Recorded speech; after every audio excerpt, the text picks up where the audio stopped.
Llegamos entonces, hermanos, a la segunda parte del tema que estuvimos nosotros viendo la semana pasada. Si recuerdan bien, el tema que vimos la semana pasada era la ira. Hoy entonces vamos a ver la segunda parte de la ira, las consecuencias que trae la ira. Y sí, yo también he estado como, ¿cuándo va a acabar este tema ya de la ira?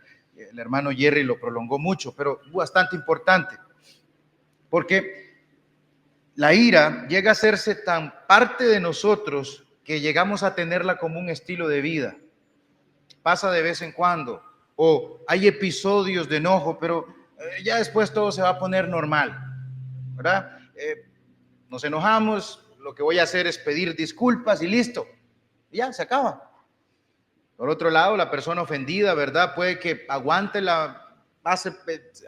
el momento, ¿verdad? Y no dé una respuesta grosera, ¿verdad? A la ofensa que recibió, o puede más bien que haya externado, ¿verdad? Su enojo con palabras groseras, o quizás, ¿verdad? Se guardó todo en su corazón y ahora lo que se ha producido ahí es un resentimiento. Pero la vida sigue igual, ¿verdad? Uno por otro lado, yo ya pedí disculpas, otro por otro lado, no, aquí tengo ese resentimiento, pero la vida sigue igual. ¿Se afectó la relación? Sí, se afectó la relación, pero la vida sigue su curso. Ciertamente, mis hermanos, de verdad que esta no es una manera bonita de vivir, pero es pasable, es algo que incluso nosotros hemos llegado a tolerar. Y es así como muchos creyentes ven el pecado de la ira, ¿verdad? O del enojo. Han llegado a aceptarlo como parte de su vida. No es tan grave. Me enojé, fue un momentito en el que me enojé y listo, ya, es pasable. O llegan, como decíamos la vez pasada, lo justifico, ¿verdad? No me lavó los platos, me enojo, es que entró, yo acababa de limpiar el piso y pasó con los zapatos sucios. ¿Cómo no me voy a enojar, verdad? Pero ¿cómo lo ve nuestra regla de fe y de conducta? ¿Cómo lo ve la Escritura? Efesios 4:31 dice: quítense de vosotros toda amargura, enojo, ira, gritería y maledicencia y toda malicia. Colosenses 3:8 dice también: pero ahora dejad también vosotros todas estas cosas. ¿Cuáles? Ira, enojo, malicia, blasfemia, palabras deshonestas de vuestra boca. Lo oyeron. La ira, mis hermanos, ahí está relacionada con otro montón de pecados feos, groseros. Va de nuevo. Miren con cuáles son los pecados que está relacionada la ira: amargura, enojo, gritería, maledicencia, toda malicia, blasfemia, palabras deshonestas de vuestra boca. Ahí está contenida la ira con ese montón de pecados malos, terribles. Pero también hay otro pasaje de los muchos donde aparece también en una lista de pecados despreciables, groseros, feos, diríamos nosotros. Segunda de Corintios 12:20 dice: pues me temo que cuando llegue no os halle tales como quiero, y yo sea hallado de vosotros cual no queréis, que haya entre vosotros contiendas, envidias, iras, divisiones, maledicencias, murmuraciones, soberbias, desórdenes. El apóstol Pablo escribiéndole a la iglesia en Corinto. Entonces, mis hermanos, nosotros no podemos llegar a considerar la ira como algo, o el enojo como algo pasable, como algo que no es tan grave, cuando la palabra de Dios nos dice claramente que es gravísimo y que desencadena, por así decirlo, este montón de pecados groseros. Alguien puede llegar y decirme, ¿verdad? Y alguien puede llegar y decir aquí, muchos pueden llegar y decir, pero yo leí un día Efesios 4, un día yo leí Efesios 4 y dice: airaos, pero no pequéis. Es más, David, ahí el verbo está en el imperativo en el griego. Ahí dice, airaos o enojados. Pero ¿será que el apóstol Pablo nos está dando a nosotros licencia para enojarnos? Si leyó todo el capítulo 4 de Efesios, no está dando ninguna licencia el apóstol Pablo para que nosotros nos enojemos, como lo sugiere el imperativo ahí, sino que nosotros tenemos que tomar toda esa frase como un todo. ¿verdad? Hay que tomar esa frase como un todo. Enojaos, pero no pequéis. O sea, que sus y mis enojos no estén o vayan mezclados con pecado. ¿Por qué? Porque Pablo sabe, mis hermanos, da por sentado, de hecho, Pablo, que nosotros nos vamos a enojar. Nosotros nos vamos a enojar, pero ¿qué nos dice? Pero no metan, no llenen, no metan pecado en ese enojo. ¿Verdad? Nosotros vimos que hay momentos donde hay ese enojo justo, ¿verdad? Nosotros no estamos felices, no nos ponemos contentos. Qué dicha, violaron a un montón de niños. Qué alegría, ¿no? Eso produce un enojo, una molestia. ¿Por qué? Porque eso es por el pecado, por la maldad del pecado de este mundo. El apóstol Pablo aquí lo que dice es entonces que sus y mis enojos no estén o no vayan mezclados con pecado, ¿verdad? Y el apóstol Pablo de hecho provee una solución y dice, no guarden ese enojo por mucho tiempo, no se ponga el sol sobre vuestro enojo, solucione rápido ese asunto, ¿verdad? Porque puede desencadenar un montón de pecados graves que nosotros acabamos de ver. Que haya entre vosotros contiendas, envidias, iras, divisiones, maledicencias, murmuraciones, soberbias, desórdenes.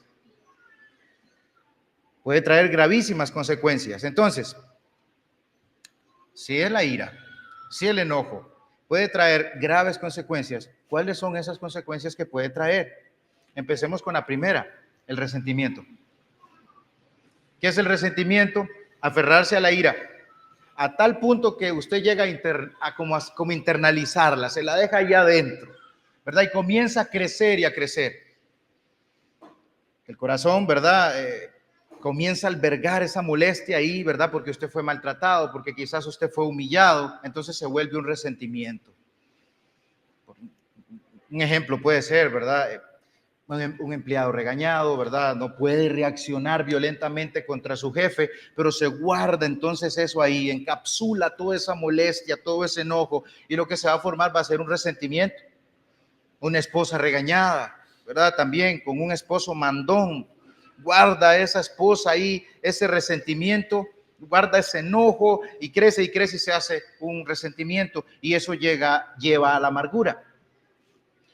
La amargura es un sentimiento, es ese resentimiento que ya creció, ¿verdad? Y un grado más alto, un nivel más alto, por así decirlo, y se convierte en un odio persistente.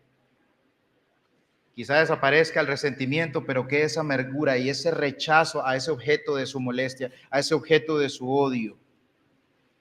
Ustedes han oído la frase, lo perdono, pero no quiero tener que ver nada con usted. ¿Han escuchado eso? Lo perdono, pero no olvido, es como la más usual. Decía Jerry, alguien que piense de esa manera ya está siendo consumido por la amargura. Dice Jerry también, esto pasa en la iglesia local. Alguien recibe un daño o piensa que es así y no lo resuelve, deja que todo se prolonga y que todo se prolongue, y con el tiempo se hace una amargura. Ahora, como yo les dije la semana pasada, a nosotros nos pueden regañar, a nosotros nos pueden humillar ahí delante de todo el equipo, nos pueden pegar una regañada en el trabajo, nos pueden herir, pueden decir chismes de nosotros, pueden hablar mal de nosotros, pero nosotros no podemos amargarnos, como creyentes no podemos amargarnos, ¿verdad? Barles había predicado tiempo atrás, como pasemos la ofensa, pasemos torpezas de los hermanos, ¿verdad? No las encapsulemos ahí, no, eso no es nada. ¿Es usted una persona que quiere seguir a Cristo? ¿Que quiere caminar en este peregrinaje con Cristo? Bueno, en este peregrinaje no es válido que usted meta en el bolso la amargura. No la puede llevar. Otra de las consecuencias de la ira, otra de las consecuencias del enojo es la enemistad y la hostilidad. Estos dos van ya a un nivel más alto. Vea que van aumentando el asunto. Ya están más altos que la amargura ese odio o esa molestia persistente. Ya con la enemistad hay un rechazo, ¿verdad? Se siente adolorido por lo que esa persona hizo. Entonces lo que hace la enemistad es expresarlo abiertamente. Entonces busca dañar a ese objeto, ¿verdad? busca hablar cosas malas de esa persona, ¿verdad? Y palabras denigrantes, palabras malas, ¿verdad? Al objeto de su odio. Eso es la enemistad, no es su amigo. Entonces comienza a hablar mal, comienza en algún momento. Y vamos a hablar en el capítulo 19 del peligro de la lengua también, pero no lo vamos a ver ahorita aquí, donde comienzan a hablar mal, decir cosas malas porque lo odia, porque le molesta. No puede decir nada bueno Dice Jerry, la amargura puede quedar guardada en el corazón, pero la enemistad y la hostilidad diseminan o dispersan su veneno por donde quiera e involucran a otros. Y esto nos va a llevar entonces al rencor. El rencor es simplemente aborrecer a la persona. Es un aborrecimiento. ¿Han leído esa palabra en la escritura? Es aborrecer. Pero miren qué curioso, con qué viene asociado la palabra aborrecer en la escritura. Vamos a Génesis 27:41, por favor.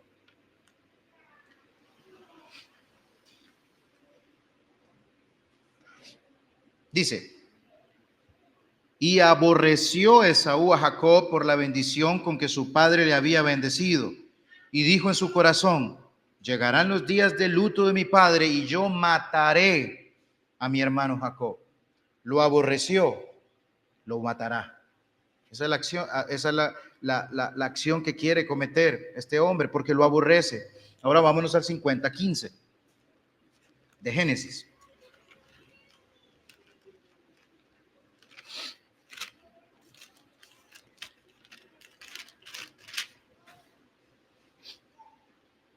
Dice así: viendo los hermanos de José que su padre era muerto, dijeron: quizás nos aborrecerá José y nos dará el pago de todo el mal que le hicimos.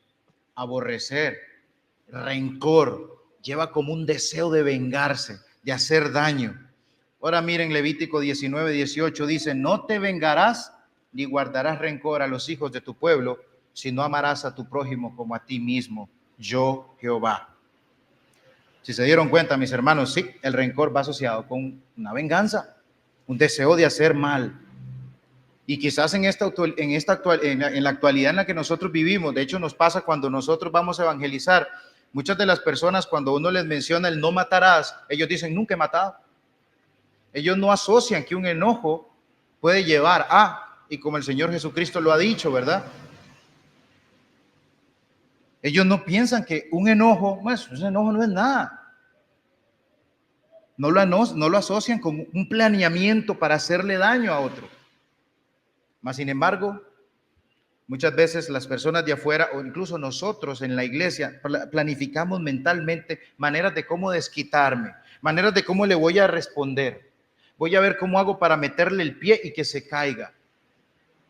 Y como cristianos, mis hermanos, de verdad nosotros no estamos exentos de... A mí me recuerda eso, Romanos 12. Vamos a Romanos 12 un momento, por favor.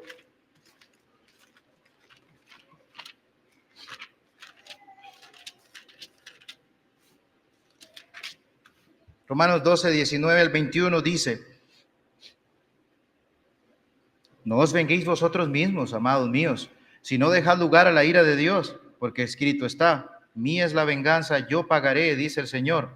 Así que, si tu enemigo tuviere hambre, dale de comer; si tuviere sed, dale de beber, pues haciendo esto, ascuas de fuego amontonará sobre su cabeza. No seas vencido de lo malo, sino vence con el bien el mal. Deberes cristianos. Si ustedes leen todo ese capítulo. Hermanos, nosotros tenemos que ver, como les decía la semana pasada, sopesar las cosas, cómo yo voy a reaccionar a la ira o el enojo cuando no se resuelve. Es peligrosísimo, eso es pecado y espiritualmente es peligroso. Puede dañar muy feo a la persona y puede dañar muy feo a la iglesia. Puede dañar incluso relaciones en su trabajo. Así como hay rencores en la familia, también los puede haber en la iglesia, puede haber pleitos en la iglesia. Por eso, que no se ponga el sol sobre nuestro enojo, sobre vuestro enojo, y tratemos de resolver las cosas rápido o pasar por alto el asunto si es algo que no necesita que yo tenga que hablar con el hermano, porque puede haber también casos donde anda una persona que anda buscando cada cosita más mínima y chiquitita para ir, entonces está mal, es que esto es aquí, es que esto es allá. Con esto queda como decía yo, como va a seguir Jerry, ¿verdad? Dándole a uno. Debería parar un poco o por lo menos decirnos cómo hago yo para entonces luchar, cómo podemos hacer nosotros para luchar contra el pecado de la ira, ¿verdad? De la molestia, del enojo. Porque para nadie es un secreto que pasan momentos donde uno se va a enojar. Y él da tres maneras de cómo nosotros podemos luchar contra la ira, contra la molestia, contra estos pecados que pueden levantarse, que pueden ir creciendo en nuestra vida. Y dice, primero, el tema que nosotros vimos capítulos pasados, y es la soberanía de Dios, ¿verdad? Nosotros, dice Jerry, tenemos que tomar en cuenta la soberanía de Dios, porque de una u otra manera los eventos, ¿verdad? Estos eventos que nos quieren llegar a poner furiosos, Dios quiere obrar por medio de ellos para que nosotros crezcamos a la semejanza de su Hijo Jesucristo. Por ejemplo, ¿quién pueden recordar ustedes del Antiguo Testamento? Yo, por ejemplo, traje a José, ¿verdad? Traje a José, ¿verdad? Los hermanos lo trataron mal y al final lo vendieron y en Génesis 45:8, José dice, así pues, no me enviasteis acá vosotros, sino Dios. Cuando uno lee esa parte, a uno le parece leer a José súper amargado. No es así. Hasta parece que José está sonriendo. Un hombre que tenía claramente, estaba firme en lo que era la soberanía de Dios. De hecho, hermanos, si ustedes leen la narrativa, ¿cómo leen a José? Cuando lo han leído amargado, lo han leído molesto. Yo no leo a José amargado, molesto, más bien veo a un hombre que hace las cosas bien. Dios está con él, dice la Escritura, y él comienza a hacer las cosas bien. Ya no puedo ahondar más con eso, pero ustedes saben lo que pasa en la vida de José. El hombre no está ahí. Cuando me tope a mis hermanos, ahí usted no lee eso. Cuando me tope a mis hermanos, pero espérense, me las van a pagar todos ellos. Nunca leemos eso. Más bien leemos un hombre firme en la soberanía de Dios, cosa que nosotros no vamos a ver en una persona amargada, por así decirlo, que tenga esa actitud como nosotros la vemos en José.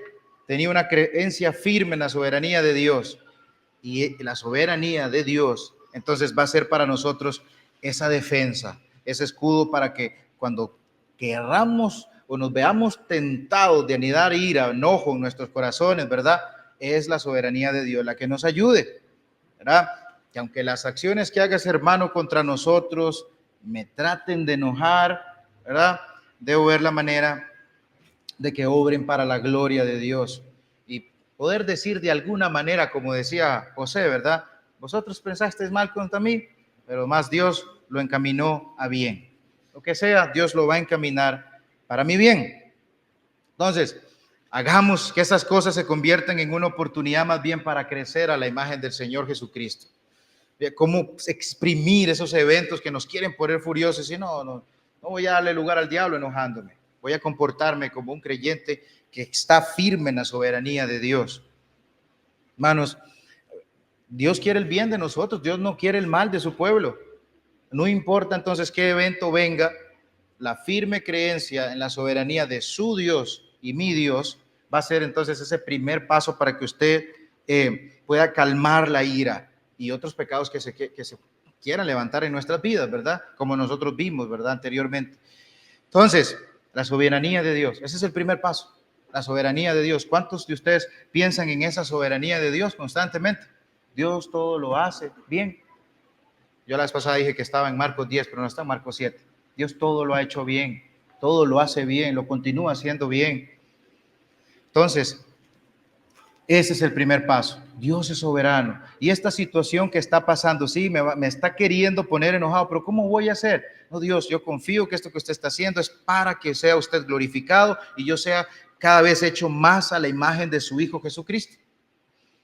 Segundo, orar para crecer en amor. Ese es el segundo.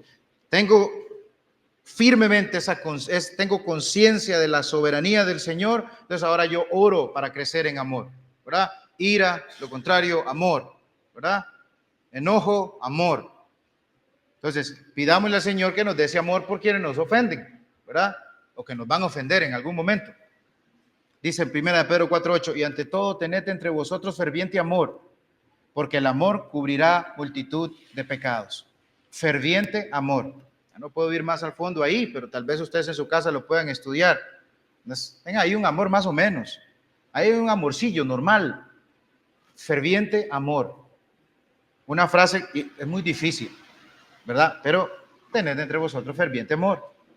Una frase que yo leí hace mucho, gracias al Señor, en estos días, Josué Zumbado me la recordó, pues se me había olvidado, yo la había leído, pues se me olvidó.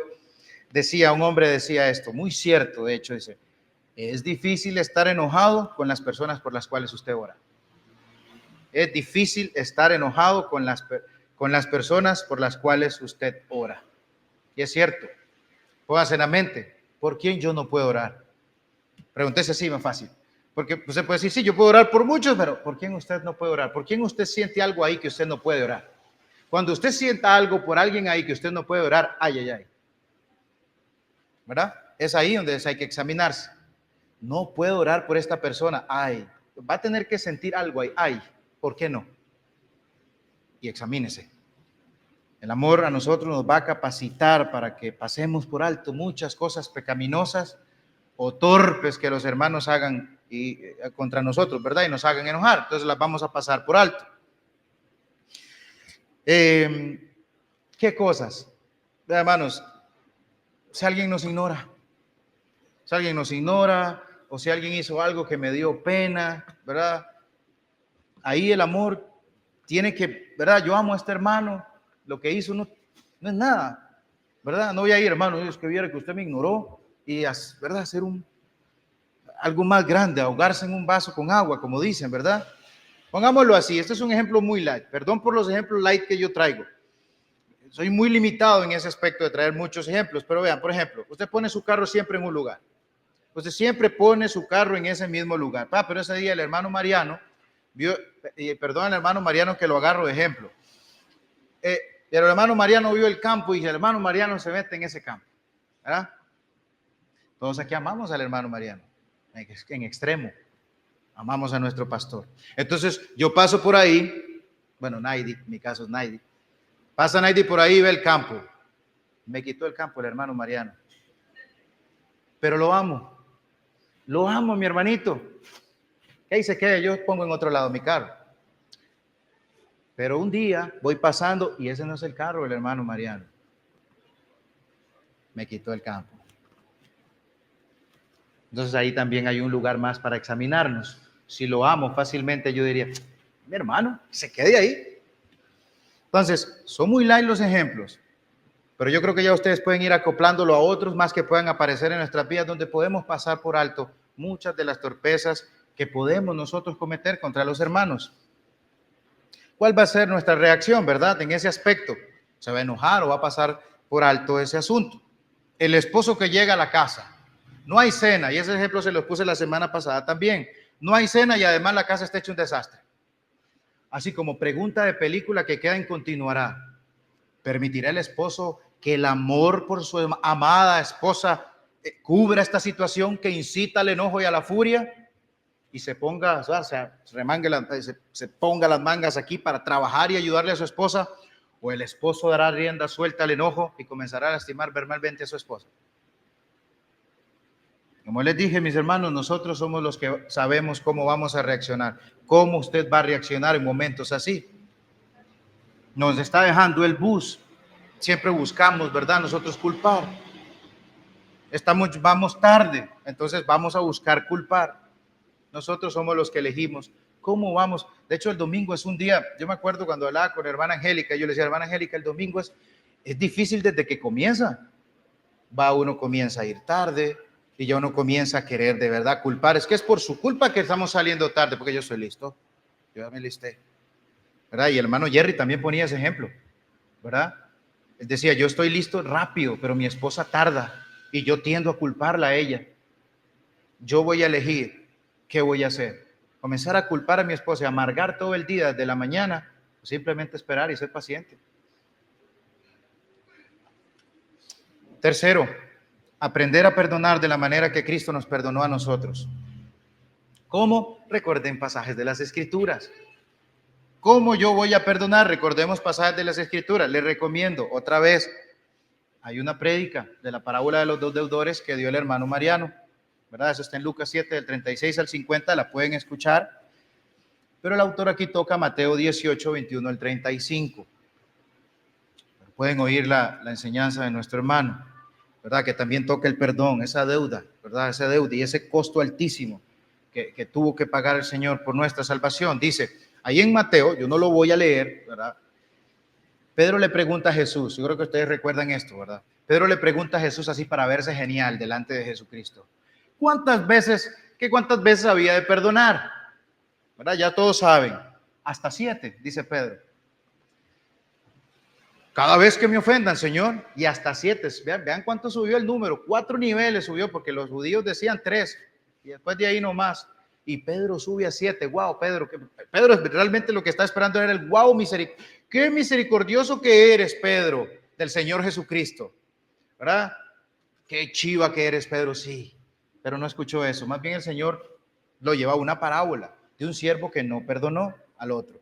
Y la parábola, de hecho, habla, ¿verdad?, de un siervo que le debe un montón a un rey. De hecho, le debe 10,000 talentos. Un solo talento vale, ¿verdad? Un solo talento equivale a como a 600 denarios, ¿verdad? Mire, yo no voy a meterme en matemáticas con este asunto, pero este hombre le debía como 200,000 días de trabajo al rey. 200,000 días de trabajo pueden ser como 546 días, 546 años. ¿Quién vive todo eso, verdad? 546 años. O sea, mis hermanos, de verdad, ese hombre no podía pagar esa deuda. No había forma de pagar esa deuda. Él le pide al rey paciencia. Cuando uno lee esta parte, usted se ríe, ¿verdad? Usted lee la Biblia. Yo cuando la leí, yo es que paciencia. O sea, él está en sus sentidos, paciencia. Eso no puede pagarse. ¿Para qué le está pidiendo paciencia al rey? Va a esperar 547 años el rey y para que le recoja la plata. ¿Paciencia para qué? El rey sabe que ese hombre no le va a poder pagar nunca, ¿verdad? Nunca va a poder recoger esa plata. Pero el rey tiene misericordia y le perdona la deuda, ¿verdad? El rey ahí pues perdió, por así decirlo, perdonó mucho. Y él perdió todo ese dinero que este hombre le tenía que pagar. Pero este hombre ganó muchísimo, perdonándole saldándole esa deuda. Ese hombre sale perdonado de ahí y se encuentra otro, un consiervo que le debía, hermano, 100 denarios, 100 días de trabajo. ¿Verdad? Comparado con la deuda de este otro hombre es diferente. El consiervo le pide paciencia. Creo que esta sí ameritaba decir, está bien, te voy a tener paciencia, son 100 días de trabajo, realmente lo puedo esperar. Pero no le concede nada de paciencia y lo mete a la cárcel. La deuda de nosotros, ¿saben cuál es? La primera, la impagable. Esa es nuestra deuda. Nuestra deuda del pecado, mis hermanos, es enorme y lo hemos venido viendo acá nosotros en Hechos. Matamos nosotros al autor de la vida. Serio el asunto. Hemos pecado contra él. ¿Qué clase de perjuicio nosotros hemos hecho contra la gloria de Dios? Hemos quebrantado su ley con alevosía. El pecadito más respetable que nosotros tenemos lo consideramos, ese pecadito respetable que usted tiene, llevó al Señor Jesucristo a la cruz. Es una ofensa contra el Señor. Pero igual que el Rey, Dios a nosotros nos perdonó de esa misma manera. Pagó un precio altísimo cuando nosotros nos perdonó. Le costó la muerte de Cristo. Y no se puede decir así de sencillo. Le costó la muerte de su precioso Hijo Jesucristo, de su santo Hijo Jesucristo, por un montón de miserables, como siempre se los he dicho, de miserables como nosotros, que seguimos empeñados en fallar, seguimos empeñados en pecar, seguimos empeñados en que se haga mi voluntad y nunca consideramos el precio que nuestro Señor tuvo que pagar. Nos mataron en una cruz por culpa de nosotros y Dios estuvo dispuesto a pagar ese precio, ese alto costo por nosotros. ¿Tenía Dios que hacer eso? Yo siempre les he dicho, Dios no nos debe nada a nosotros. Nos debió haber dejado ahí muertos en nuestros delitos y pecados y sufrir la destrucción eterna. Pero envió a su precioso Hijo Jesucristo para salvarnos. para perdonar la deuda grandísima, que por más que le pidamos paciencia al Señor, nunca, nada de lo que nosotros hagamos puede pagar esa deuda. Solamente la puede pagar el Señor Jesucristo. No hay forma de que usted y yo podamos hacer nada. El que se empeñe en seguir en sus pecados no va a poder nunca venir al Señor Jesucristo, a menos de que Dios haga algo en él, que pague su deuda. Lo que los demás nos hagan a nosotros, digan cosas malas de nosotros, pequen los hermanos, hagan cosas torpes contra nosotros, no se compara de ninguna manera con lo que usted y yo hemos hecho contra el Señor. Y aún así nos perdonó. Y como leímos, ¿verdad? La semana pasada, no por obras de justicia, por su gracia, por su amor, por su misericordia. ¿Voy a hacer yo lo mismo? No voy a perdonar yo. No voy a pasar por alto un momento una torpeza de un hermano. Pueden escuchar también otra de las enseñanzas que nos dio el hermano Mariano también, con respecto a cuando yo tengo que ir a un hermano y decirle las cosas. Hermano, mire, está pecando contra el Señor. Recientemente creo que fue War también que nos pasó un pequeño podcast y ahí pueden escucharlo. La base del perdón, entonces, va a ser o yace en el perdón que ya nosotros hemos recibido. El hermano era enfático en eso. ¿Qué clase de perdón el que nosotros hemos recibido? ¿Verdad? No se compara con lo que yo he hecho contra el Señor, con el perdón que el Señor ha hecho por mí, con semejante atrocidades que yo he hecho contra Él y su ley. La deuda enorme fue pagada por el Señor Jesucristo en una cruz. Hermanos, Dios nos ha perdonado mucho. Muchísimo nos ha perdonado el Señor a nosotros. Nuestra deuda era grandísima. Decía el hermano Mariano en esa prédica. ¿Tiene usted esa percepción de que a usted le ha perdonado muchísimo?